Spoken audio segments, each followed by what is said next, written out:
Hi all, this is Allmighty and welcome to this video. So on this blessed Tuesday we start off once again with a game against Altered Stockfish and Chess.com.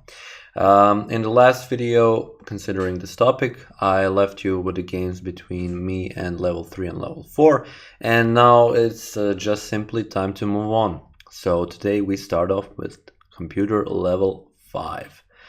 Let me just set this up really quickly. Go into settings, set up level 5, play as white, no evaluation, no coach mode. Oh, actually no. If I select this, then okay, yeah, why not? Let's play with the black pieces for once.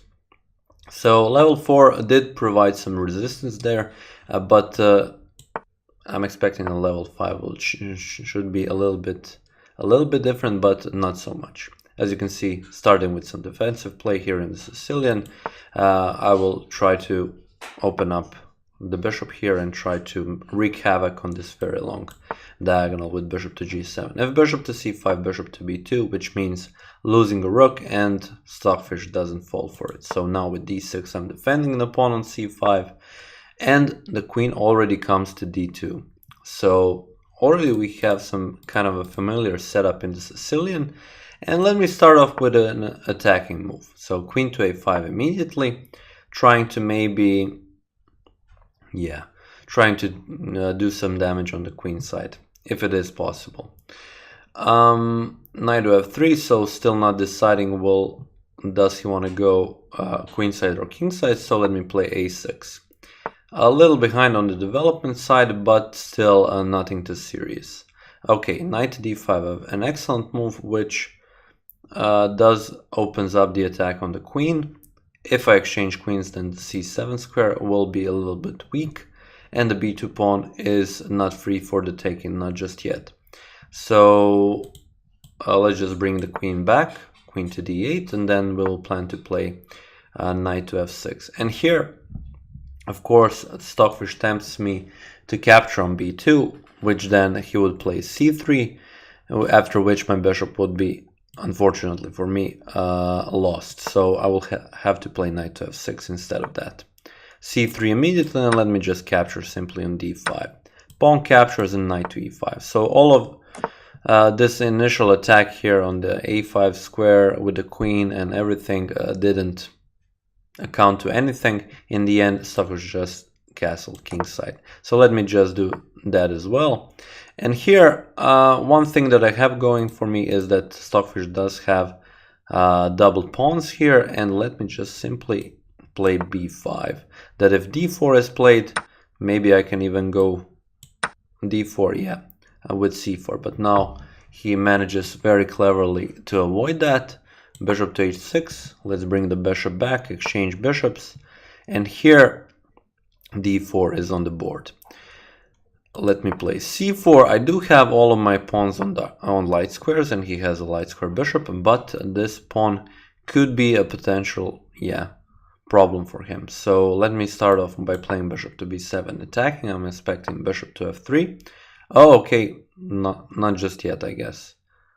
If bishop to d5, it seems like this is like the first mistake where he actually gives me a pawn.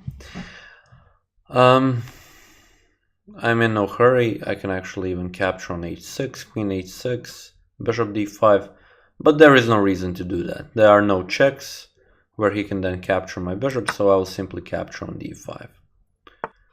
Bishop to d1, now there are two attackers to this pawn, so let me play rook to e8 to defend the pawn. And this game simply goes on. Now what I would like to do is create some openings, so try to push the pawns on the queen side. First a5, then b4. And okay, another piece is coming to the e file, but he cannot capture just yet because the queen is the first in line. I mean, of course he can capture, but it wouldn't make much sense. So let me just open up as I wanted to. The c4 pawn doesn't look that great, but it will be a pass maybe later on. Bishop to a4 is a threat, so let me play queen to d7, because after bishop to a4 I would have to move the rook, which then would mean that I would lose the pawn on e7. Queen goes to d2, which is fine, and now let me put the rook on the open b file. h4, he starts off with the attack, and now just have to think of a good way how to include the rook into the game. One way, which is fairly obvious, is a4, a3. Yeah, just simply going with the pawn and proceeding further. Yeah, let's just do that. And here he captures on g7. I will capture as well. I'm not afraid of h5. I can simply capture one more time, and that's it. Okay, the queen enters the game, but still no major threats, so let's just continue. Rook to b2 and king to h1. Can I capture the pawn on a2? Are there any discoveries?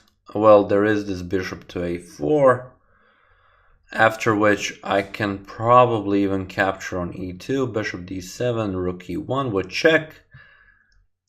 King moves, and then I can go into an endgame where I do have a very nice passed pawn. For the price, yeah, queen for 2 rooks. Seems nice, so let's just do that. Or bishop to f5 is also available. So Stockfish doesn't go for it, which means I can simply bring the rook back and now push even a2. Now the rook is defended, so keep that in mind. The queen is going back.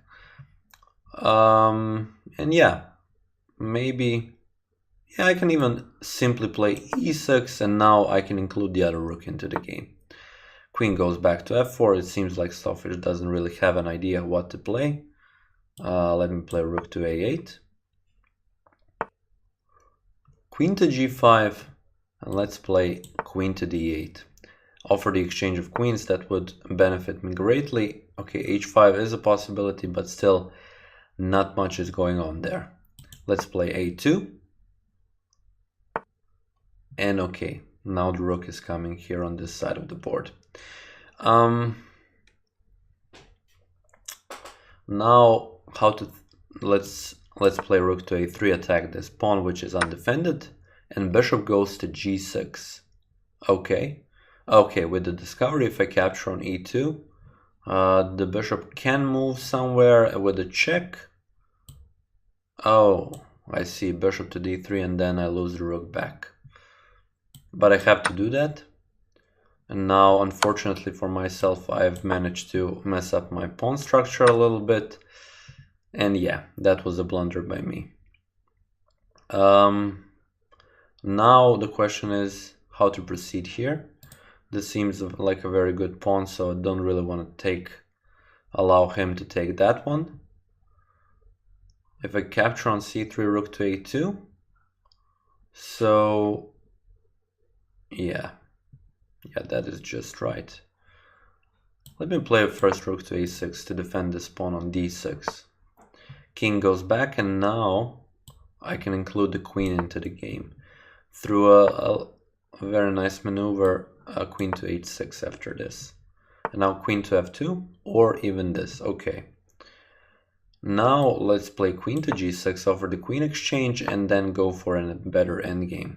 Okay, he doesn't want to do that, but I can simply then enter with the queen on c2. f5, I can simply capture that pawn, and queen to g5. Now he wants to exchange queens, so let's do that. Everything here is defended. Let's play rook to a4 now that I can move my bishop as well. Bishop to f3, bishop to e4, and yeah. Here, let's defend the pawn on f7. Yeah, it took some time after the blunder, but it seems that now everything is back in order and it won't be too hard to win this game. As you can see, Stockfish is now going with a lot of, I guess, piece sacrifices, pawn sacrifices, which don't make no sense. So let me even play bishop to b1. Now this rook is out of the game, and I can simply go and capture the pawns and even go for a checkmate. So first on c3, then on g3, now h4, h3, h2, h1 is a queen, and that is pretty much it. Yeah, it took me a little bit longer than expected, so I can even capture the rook this way. What a very nice move to play. Okay, now let's enter with rook into the game. Let's give a check here. Okay, enters the queen. Give one check here, then on b7, and now on c8 we have a checkmate. Very nice. So I think that is pretty much it for this video, because this game took a little bit longer than expected. So this is level 5. Yeah, unfortunately my blunder took this game a little bit further. But no worries, there will be some videos left, so we are halfway through 5 levels. As I've said at the beginning, chess.com does have 10 levels with their Stockfish, not like Leechess, which has only 8 levels. That being said, I hope you enjoyed this video, and I will definitely see you in the next one. Enjoy!